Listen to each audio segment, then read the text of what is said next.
chance that we got our first creepy submission. So tonight's Scary Reddit thread is all about creepy paranormal experiences in honor of that first submission. So shout out to Rita, and they also included a photo.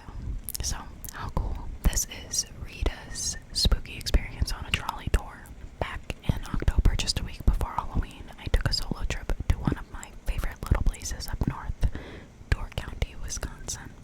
Door County is a series of little towns and villages on a peninsula that juts out into Lake Michigan. Ever so charming and quaint, the area earned its name in a rather unfortunate way in the 1800s.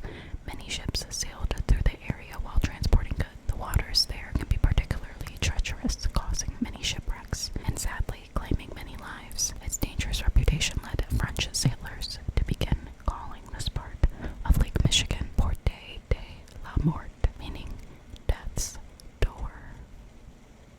There is... Do you need to go potty? Do you need to go potty?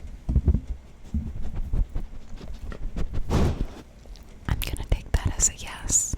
There is a trolley company on the peninsula that offers a wide variety of tours, such as scenic tours, food and wine tastings, murder and mayhem, and pub crawls. First of all, that sounds amazingly fun. But anyway, they also offer a haunted trolley tour stopping at sites of reported supernatural happenings. I'd been wanting to go for years but could never get a ticket. This year I planned ahead and booked my spot over a month in advance. The tour began at 6 o'clock, just as the sun was setting. Did I expect to see anything? No. I did expect to thoroughly enjoy the spooky stories and the cozy ride on the vintage trolley car. At the first stop, I didn't take any pictures, no one else was, and our driver was such a good storyteller that I was busy listening to him. Our second stop was at an old home in a town called Fish Creek that had been built by one of the island's first settling families who owned a shop on Main Street. Our driver parked the trolley across the street and began to tell us what had happened in that house. One of the daughters, Ruth, contracted diphtheria, a terrible disease that causes your respiratory organs to be coated in a thick, gray mucus, slowly suffocating you until you die of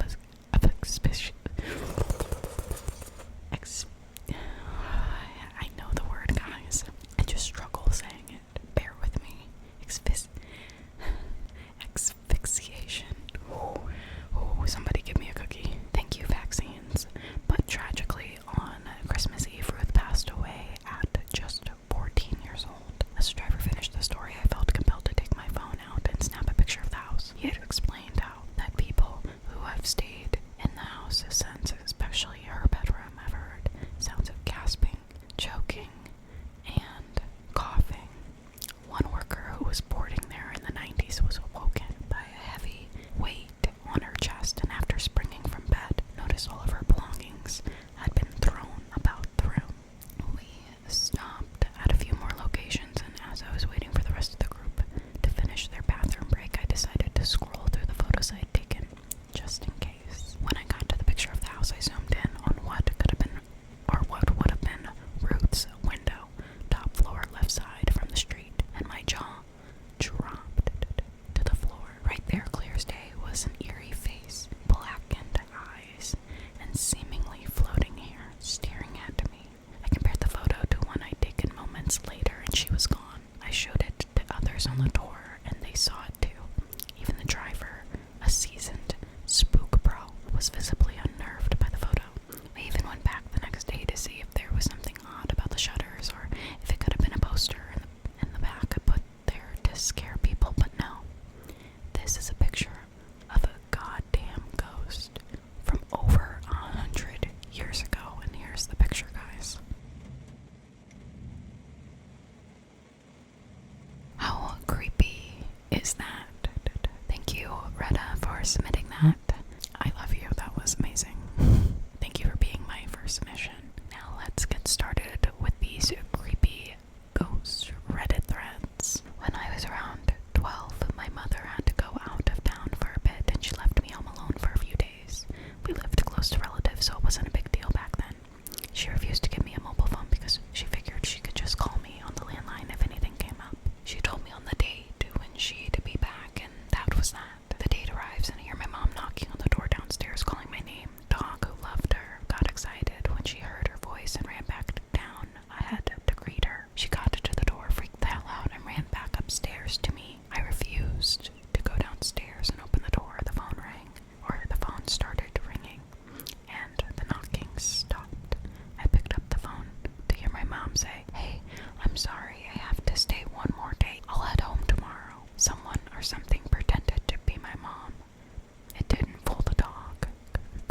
orphans and children's shelter when I was young because my father was looking for us.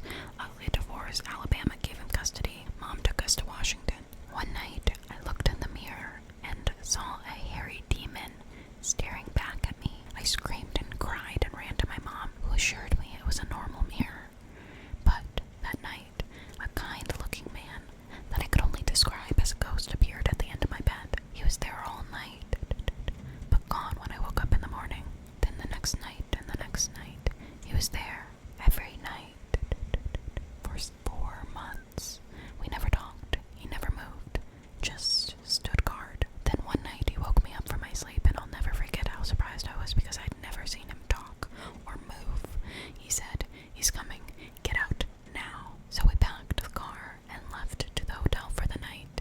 The next morning we went back to find out someone had broken in and gone room to room looking for someone. I never saw him again after that.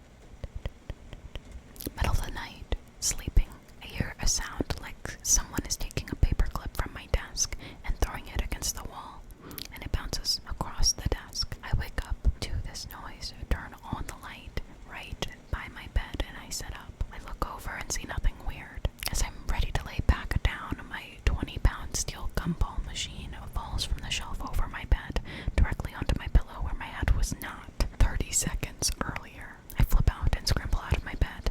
As I'm totally taken by surprise, as I stand up, I feel something underneath my feet. A paperclip. I put the murderous gumball machine on the floor, the paperclip back on my desk, and crawl into the safety of my comforter. Nothing like that happened again. Edit. The shelf was a bookcase / headboard that was only a foot taller than my bed. It probably would have killed me. Edit. The shelf was a bookcase / headboard that was only a foot taller than my bed. It probably wouldn't have killed me, but really damaged my face, I'm guessing. I was also like 10 years old, so yeah. The next story is, as a 4-year-old, I fucking hated tying my shoes. As a 4-year-old, I fucking hated tying my shoes. I was terrible at it, and progress was just not happening. One morning, I was throwing a shit fit because my mom told me to tie my shoes because we left the house, or before we left the house. I was trying to avoid this horrible responsibility while crying and screaming on the 3rd or 4th step of the staircase. The ceiling above the staircase extended from the 2nd floor horizontally to the space above the 1st step where it met a vertical wall that connected the 2nd floor ceiling to that of the 1st. Imagine a big upside down L. So my punk ass is screaming on one of the lower steps, and my gaze drifts upwards. After a few minutes, I stop crying immediately and I go silent. I distinctively remember seeing a man in a sharp black suit with the head of a boar, only blue and complete with tusks and fur, bracing himself in the corner of the ceiling like a ninja above my head, staring down at me. He didn't say anything to me, but I know what he wanted. My mom began to ask me what happened, noticing my abrupt change in mood, and I cut her off in a monotone, saying only, "He told me to be good." That's terrifying. Lived in an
I shared a queen-sized bed with my older sister and our family dog, who was a mutt that looked like a short-haired lassie, and she would sleep at the foot of our bed every night. When I was about 6 years old, I woke up one night around midnight and saw a black figure standing at the foot of my bed. The figure was entirely black without any eyes or face.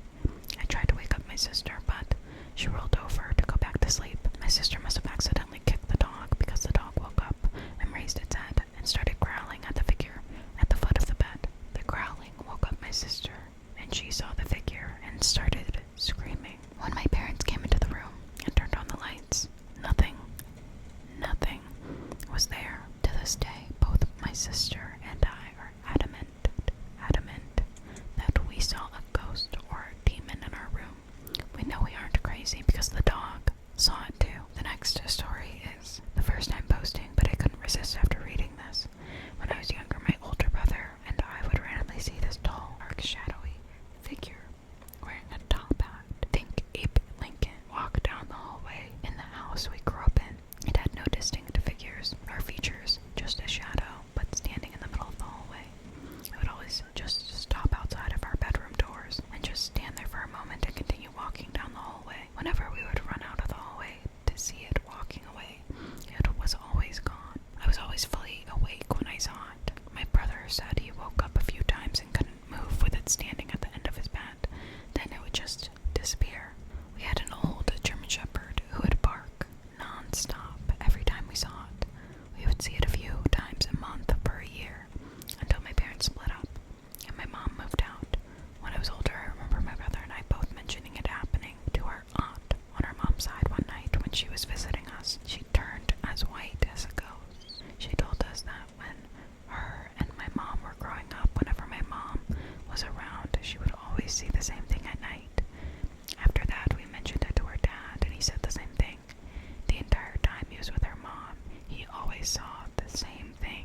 These sightings all happened in different states and houses. I asked my mom about it, and all she would ever tell me is that when she was little and lived in Massachusetts, she used to have a guy in a top hat follow her around. She said she never saw the shadow figure though. She passed in 2012. I saw the top hat shadow about 30 minutes before she passed. Then found out about her about an hour later. That was the first time I'd seen it in 10-ish years. I just got chills down my spine. I don't like that. I don't like that. I don't like that. I don't like that. I don't like that. I don't like that. I saw my deceased ex-husband in my kitchen. I was watching TV in my living room in the middle of the day and kept hearing this sound like someone was jingling their change around, and it was loud as if it were in the room with me. I paused my TV, yet the sound persisted. So I started to look around, and when I got to the kitchen, I saw him standing there. He was looking around as if taking stock of the apartment. Oh, and he was jiggling change in one hand while flipping a quarter between his fingers with one hand, something he did a lot when he was alive. He turned his head and saw me frozen staring at him. The expression on his face was something I will never forget. His eyes got